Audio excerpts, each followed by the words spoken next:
passa a ser um investimento, né? As nossas relações, elas se tornam relações superficiais. Desculpe, né? Existe essa grande dificuldade semântica em relação ao termo do amor, como nós vimos, e também existe uma concepção errada sobre o amor, como o amor que produz evidentemente ministérios omissos. Se a gente não tem uma concepção adequada do amor, a gente vai fazer como aqueles sacerdotes que passaram ao largo. Aquele sacerdote, aquele levita, eles foram omissos na ajuda ao ferido. Provavelmente eles iam para o culto em Jerusalém, porque o homem estava na estrada de Jericó a Jerusalém, estava caído ali.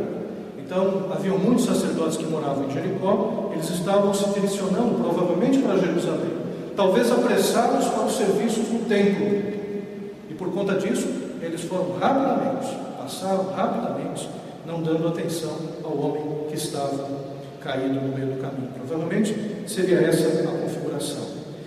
Quando a gente tem uma concepção errada sobre o amor, nós incorremos neste erro de que ministros ordenados e membros de igreja podem tornar-se alheios ao sofrimento do próximo quando se limitam ao amor líquido, e a gente acrescenta templário, o amor líquido dentro da igreja. E aí os nossos relacionamentos ficam superficiais. Confunde-se amor com sentimento. Pastores cobram os sentimentos dos membros, que por sua vez cobram o mesmo do pastor. Nós podemos ver que no louvor, o momento de maior demonstração do amor líquido é o derramamento sensorial. Então se exalta no louvor todo tipo de manipulação emocional também. E é interessante que talvez isso explique porque fala-se tanto de chuva, rio, aguaceiro e comportas no louvor, porque realmente é amor líquido que está sendo derramado, é amor sensorial. Do mesmo jeito que cai o amor no louvor, ele se esvai na enxurrada dos avisos final do culto. É a lógica desse amor a Deus, né? Como Zaqueu, né? Quero subir. É interessante que Zaqueu, para buscar a Deus, ele não subiu, ele só começou realmente a obedecer a Jesus quando desceu, né? E essa história de Zaqueu é bem diferente daquilo que se propõe na música, né? E a gente percebe que o nosso louvor tem sido antropocêntrico, tem sido um louvor sensorial, tem sido um louvor que tem uma pobreza teológica muito grande. Mas por quê? Porque responde aos anseios desse tipo de amor que a nossa sociedade propaga. Ora, por conta disso, a lógica do culto passa a ser uma lógica do custo-benefício. E esse custo-benefício perpassa todas as instâncias. O pastor pensa se as prebendas valem o sacrifício. Então, quem não sabe o que é prebenda, né? É ajuda de custo, né? O pastor não recebe salário, ele recebe uma ajuda de custo pelo seu trabalho. E o pastor ele fica pensando se vale realmente a pena o trabalho, né? Cuidar de tanta gente por uma ajuda de custo, às vezes irrisória. Também o dirigente de louvor pensa se o seu talento é devidamente reconhecido pela igreja. Mas eu canto tão bem, eu canto que nem a Aline Barros, né? Por que essa igreja não me reconhece? Eu vou gravar um CD, né? Eu vou procurar uma igreja maior, uma igreja que reconheça. Irmãos, eu não sei quanto a vocês, mas eu vejo isso em igrejas batistas já. Alguns ministros de louvor, aliás, dirigentes de louvor, músicos da nossa igreja, constantemente são assediados. Inclusive, um deles foi assediado por uma igreja para receber um salário, para formalizar um contrato com uma igreja, né? E eu vejo igrejas batistas também, retirando dirigentes de louvor de outras igrejas, com salários mais poupudos, e até mesmo igrejas fazendo propostas para pastores que estão às vezes numa igreja menor, para trabalhar nas suas igrejas. Eu não sei como é que os irmãos entendem isso.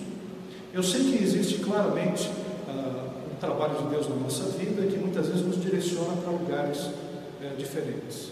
Mas nesses aspectos, de fato, Deus quem está nos direcionando, ou é simplesmente a benesse financeira, ou o reconhecimento do nosso trabalho, ou outros motivos que não são bem motivos relacionados à vontade de Deus?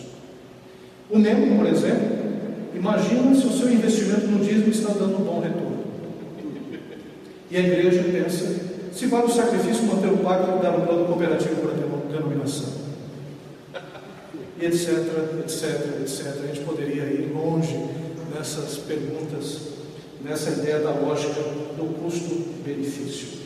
Aliás, no caso do seminarista, será que vale a pena eu investir num seminário ou num seminarista para ficar 4 anos lá e de repente esse seminário ir para outra igreja e não ficar no nosso? Né? Quer dizer, a gente pensa na lógica do custo-benefício, e isso tem sido um grande problema, né, para a nossa igreja. E o terceiro aspecto, grupos que se aproximam da concepção bíblica de amor superam os cristãos líquidos. Por exemplo, o bom samaritano, ele superava na sua atuação, na sua prática, a teologia dos saduceus e dos levitas em relação ao cuidado do próximo.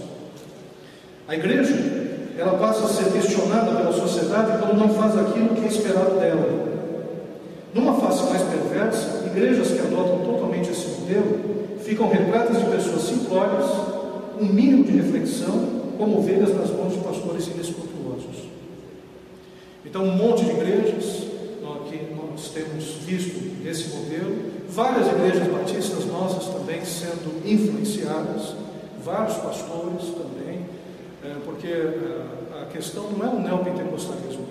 A gente pensa no neopentecostalismo como sendo responsável por distorcer as outras igrejas, mas simplesmente a questão é o mundanismo que entra na igreja. É uma estratégia que não é estratégia apenas, digamos, de pastores que inventaram isso no neopentecostalismo, mas é uma estratégia mundana, diabólica, onde os conceitos de amor, os conceitos de lucro entraram dentro da igreja. Algumas igrejas permitiam isso de uma forma muito mais aberta, simplesmente escancararam suas portas. Outras igrejas resistem, mas ainda tem membros. Existe uma luta dentro das nossas igrejas para vencer essa tendência. E existem ainda grupos não cristãos, um pouco melhores em sua ética, que são prestigiados e tornam-se modelos. Hoje nós temos uma crise na sociedade em relação aos modelos. Hoje os evangélicos são vistos como retrógrados, como fundamentalistas.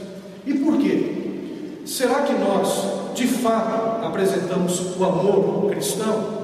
Ou simplesmente a sociedade nos vê apenas com esse amor líquido, com esse amor irresponsável também, apenas como uma extensão da sociedade?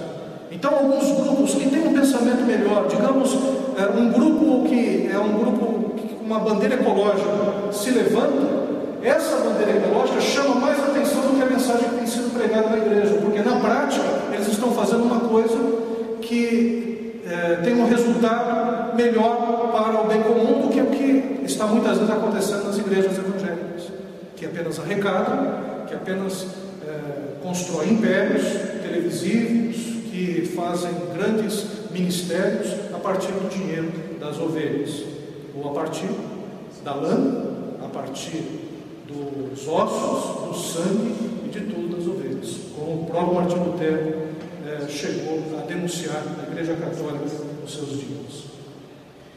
Agora, esses grupos, eles estão ganhando notoriedade, e os jovens estão indo para esses grupos, porque eles querem um amor diferente, eles buscam bandeiras em que possam se comprometer. E se a igreja não traz essa bandeira, se a igreja continua com esse amor, que é o amor da sociedade, que é esse amor líquido, nós evidentemente estamos fracassando em trazer, de fato, um sentido, uma direção para os jovens da nossa época. Agora, algumas superações. Primeiro, refletir sobre o significado bíblico do termo amor, e de uma forma muito mais insistente, muito mais bíblica, muito mais teológica, porque afinal de contas nós não temos falado muito também a respeito do amor, ou temos falado de um tipo de amor que não corresponde ao amor bíblico. Entender que o modelo de amor de Jesus é sacrificial e envolve ações práticas de cuidado com o outro. Então, trabalhar 1 Coríntios 13, mostrar que o amor é sacrificial e é prático, porque a gente tem algumas ideias de amor que a gente vai falar a respeito delas, que a gente precisa superar. Priorizar a permanência e fidelidade nas relações ao invés da performance e das vantagens. Muitas igrejas se abrem para o novo, para novas pessoas, porque elas têm uma performance melhor do que as antigas, do que as mais velhas. A gente tem que equilibrar essa situação, porque às vezes a gente está se abrindo para outros tipos de modismo, outros tipos de formas litúrgicas, outros tipos de também atuação na igreja, simplesmente porque é novo, simplesmente porque atrai as pessoas, simplesmente porque traz vantagens para a igreja, enquanto nós precisamos permanecer ou priorizar a permanência e a fidelidade. Alguns exercícios práticos.